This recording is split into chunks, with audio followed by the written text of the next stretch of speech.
बसरे का गवर्नर हज्जाज बिन यूसुफ बड़ा जालिम आदमी था। तो हज़रत सईद बिन जुबैर रदी अल्लाह ताला अन्हु एक ताबी बुजुर्ग थे, तो आप ना उसके गलत कामों पे उसे टोका करते थे। हमारा ये मसला होता है कि जब हमें कुछ टोकता है तो हमें जिद चढ़ती है। ये नहीं देखते कि मैं पहले देख लो मेरी कहीं कुताई पे तो नहीं टोक रहा। वो जालिम था, आप उसे टोकते थे। तो जब रोक टोक होने लगी तो ये जो बादशाह किस्म के लोग होते हैं, इनकी ख्वाहिश होती है कि हमें पूछने वाला कोई ना हो। रोक टोक बड़ी तो उसने बुला लिया हजरत सईद बिन जुबैर रदी अल्लाह ताला अन्हु को, बुला के कहने लगा मैं आपको कत्ल करूंगा। तो आप फरमाने लगे जिस तरह तू मुझे कत्ल करेगा ना, मेरा रब भी तुझे उसी तरह ही कत्ल करेगा। अल्लाह वाले थोड़ा किसी से डरते हैं, वो उसी तरह तुझे कत्ल करेगा। कहने लगा हजरत सईद बिन जुबैर रदी अल्लाह ताला अन्हु से कि अगर आप मुझसे माफ़ी मांग लेंगे तो मैं आपको छोड़ दूंगा। तो आप फरमाने लगे माफ़ी तो मैं रोज़ मांगता हूं, पर सिर्फ अपने रब से। तुझसे काहे की माफ़ी मांगू, किस बात की तुझसे माफ़ी मांगू। कहने लगा फिर आप बाज जल्लाद से कहने लगा इसे कत्ल करो। आपने हंसना शुरू कर दिया। तो वो कहने लगा हंसते क्यों हो। फरमाने लगे तेरी जुर्रत पे हंस रहा हूं कि खुदा का कमज़ोर बंदा हो के तू किस तरह की जुर्रत के साथ बातें कर रहा है कि मैं तुझे कत्ल करा दूंगा। उसने कहा पकड़ो, और गुस्से में आ गया, पकड़ो और इन्हें कत्ल करो। जब कत्ल करने लगे तो आपने मुंह काबे की तरफ कर लिया और पढ़ा इन्नी वज्जहतु वजहिया लिल्लज़ी फतरस समावाति वल अर्द हनीफम वमा अना मिनल मुशरिकीन। काबे की तरफ मुंह करके ये दुआ पढ़ी तो कहने लगा अच्छा इसका रुख फेर दो काबे से। तो आपका जब रुख फेरा तो आप फरमाने लगे तो बड़ा ही बेवकूफ़ है, फ़इन्नमा तुवल्लू फसम्मा वजहुल्लाह। तुम्हें पता नहीं मुंह जिधर भी करे अल्लाह उधर ही होता है। तू बड़ा बेवकूफ़ है, तू काबे से रोक फेर के समझते है कि अल्लाह कोई माज़अल्लाह मुक़य्यद है। इधर रब तो हर तरफ है, जलवा तेरी ज़ात का कू बकू है। मैं जिधर देखता हूं उधर तू ही तू है, जिधर देखता हूं उधर।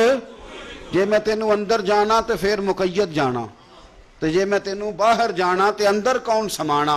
अंदर भी तू है ते बाहर भी तू है ते बुल्ला कौन नुमाना। फरमाया कि भाई हर तरफ ही अल्लाह है। अब उसने पता क्या किया, आपको जब कत्ल करवा रहा था ना तो हज़रत सईद बिन जुबैर ने हाथ उठाया कि अल्लाह मेरे बाद इसे किसी और को कत्ल करने का मौका ना देना। मैं इतनी बात किसी और पर इसे मुसल्लत ना करना। हज़रत सईद बिन जुबैर कत्ल हुए, शहीद हुए तो इतना खून बहा, इतना खून बहा कि खून बंद ही नहीं होता, इतना खून। वो कहने लगा वजीरों से, मुशीरों से, तबीबों से कि इतना खून। तो वो कहने लगे बादशाह ये खून बताता है कि ये बंदा तुझसे डर के नहीं मरा, वरना तो तलवार बंदे के करीब आती है तो खून खुश्क होता जाता है, वरना तो हुक्म होता है सजाए मौत का तो लोगों के कपड़े ढीले हो जाते हैं, जिस्म कमजोर हो जाता है।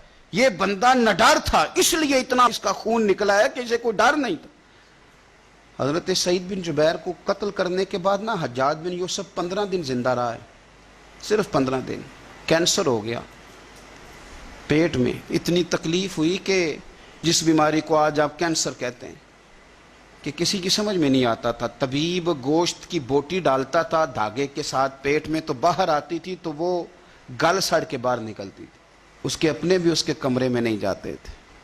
ओ यारो, जुल्म करते हुए लोग सोचते नहीं कि इसका हिसाब कितना भयानक होगा। रात को चीख मार के उठता, घर वाले कहते तुझे क्या हुआ। 15 दिन जिंदा रहा, एक रात सो नहीं सका।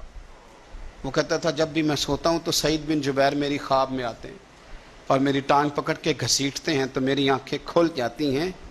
ये जो बद्दुआएं हैं ये तुम्हारे बिस्तर तक तुम्हारा पीछा करती, ये नींदों में सुराख कर देती। लोग कहते हैं पता नहीं क्या बात है सोया नहीं जाता, तो मैं कहता हूँ पता कर लो, शायद को बात निकल ही आए।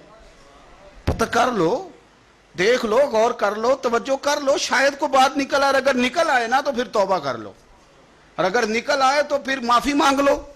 अगर निकल आए तो फिर अल्लाह से डर जाओ, अगर निकल आए तो फिर एहतियात कर जाओ। लेकिन बातें निकलने पर भी हम मानने को तैयार। तो ये मत समझे कि जब इंसान किसी का जुल्म करेगा तो वो चैन की नींद सोएगा। जी हो सकता जैसा करोगे फिर वैसा